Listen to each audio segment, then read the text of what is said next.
This next PowerPoint is going to look at capillary exchange of the movement of substances from capillaries into tissue and from tissue to capillaries.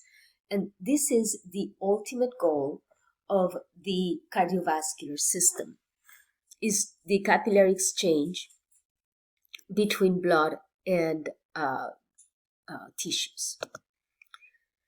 So,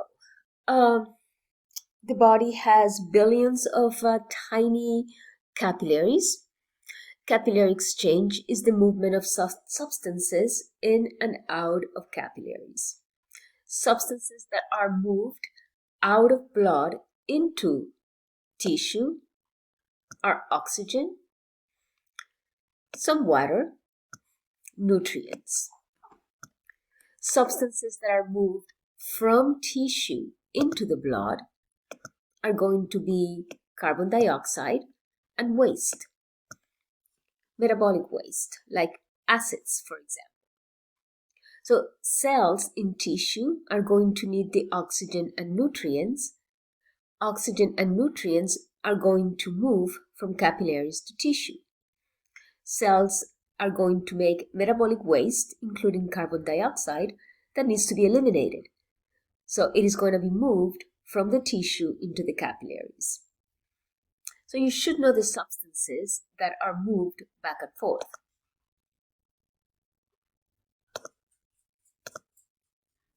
There are two mechanisms that are going to move substances back and forth between capillaries and tissues. One is diffusion, the other one is pressure. Diffusion is the movement of substances following a concentration gradient. Small molecules like oxygen, carbon dioxide, nutrients, and some hormones are going to diffuse in and out of blood vessels. So, for example, if this is tissue, these are the tissue cells, and we have capillaries. A substance that's going to diffuse from capillary into tissue is going to be oxygen. And the reason why oxygen is going to diffuse is because the concentration of oxygen in the tissue is lower than the concentration of oxygen in the capillary. So diffusion moves substances from a high concentration to a low concentration. Oxygen is going to move from the blood into the tissues. The cells are going to immediately get the oxygen and utilize it to make energy, so the concentration of oxygen in the tissue will remain low. In turn, cells produce carbon dioxide as a waste of metabolism. So the concentration of carbon dioxide, which cells are constantly producing, is higher in the tissue than in the blood. So carbon dioxide will move from tissue to blood following a concentration gradient. So that will be the diffusion of carbon dioxide. So that's the role of diffusion, and you should know which of the substances that can diffuse back and forth from tissue to blood. The other force that we talked about is pressure. Net filtration pressure is the final pressure that pushes fluids out of the capillaries into tissue. So the substance that's going to be pushed out or into the tissue is going to be water, fluids. So if you have a blood vessel and the pressure in that blood vessel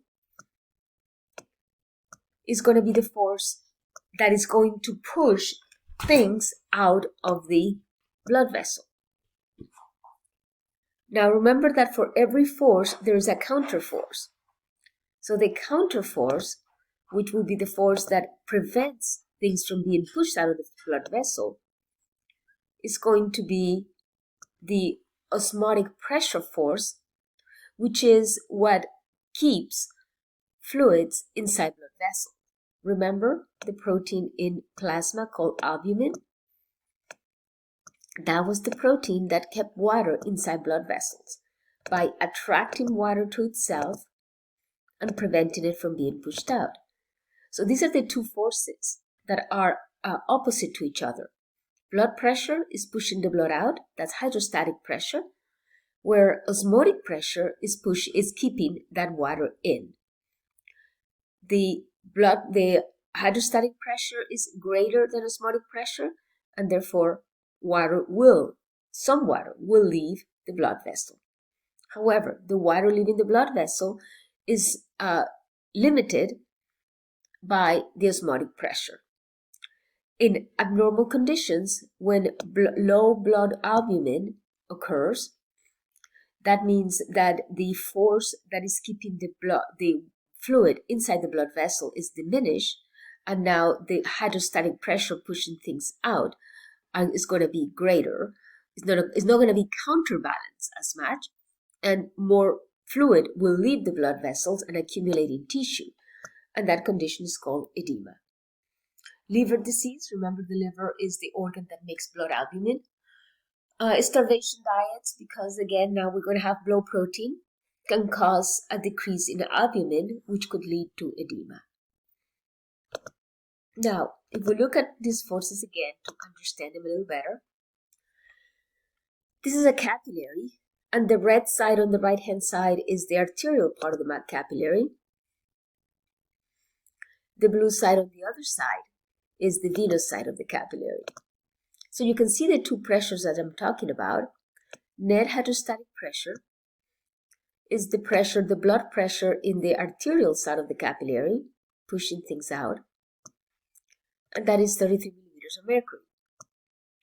Remember that at the beginning, in the aorta, blood pressure was about 100 millimeters of mercury, average blood pressure, taking into account systole and diastole. And from the aorta all the way to the capillaries, blood pressure has diminished all the way down to 33 millimeters of mercury. So by the time we get into the capillaries, blood pressure has been reduced to 33 millimeters of mercury. That's the force pushing things out. The osmotic pressure, which keeps fluids in the blood vessels, it's 20 millimeters of mercury, which is less than the force pushing things out by 13 millimeters of mercury. So the net filtration pressure, the net force, is going to be in the direction of pushing out of the blood vessel fluids by a force of 13 millimeters of mercury. So fluids are pushed out on the arterial side of the arteriole. If we look at the venous side of the arteriole, by now, because fluid has been lost, net hydrostatic pressure has dropped to 13 millimeters of mercury because there's less volume of fluid in the venous side,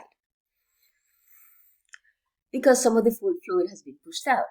The osmotic pressure on the other side remains constant at 20 millimeters of mercury. But since the net hydrostatic pressure has diminished, now the net filtration pressure is a negative minus 7 millimeters of mercury. Negative means that now things are being pushed back in to the capillaries. So some of the fluid that was lost in the arterial side is now regained in the venous side. However, not all is going to be regained, because notice that 30 millimeters of mercury was the force pushing out in the arterial side, whereas 7 millimeters of mercury is the force pushing in the venous side, which is a smaller force than the 13 on the other side. So not all of the water that was pushed out is going to return.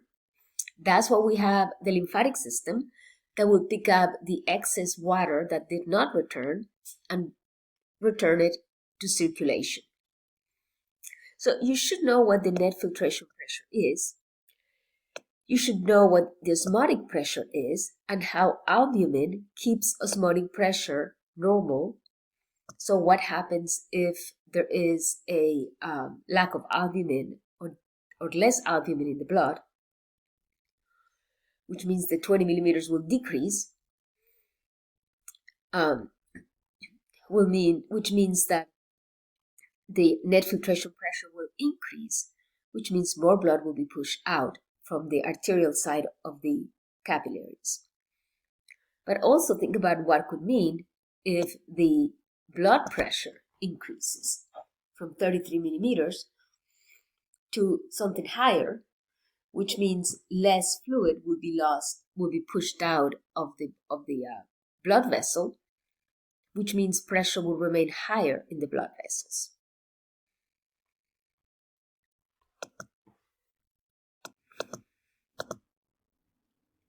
So now you should know what are the two mechanisms that account for substances moving in and out of capillaries: hydrostatic pressure and filtration. What types of substances move out of blood vessels? What types of substances move into blood vessels? Why is NFP positive in the arterial side of the capillary and negative on the venous side? NFP is positive on the arterial side because the net hydrostatic pressure is higher on the arterial side than the venous side. And give a couple of specific conditions that lead to low blood albumin and edema. Liver disease will be one of them, or a low protein diet will be another one. So a low albumin will affect NFP by decreasing the osmotic pressure, which means NFP will increase.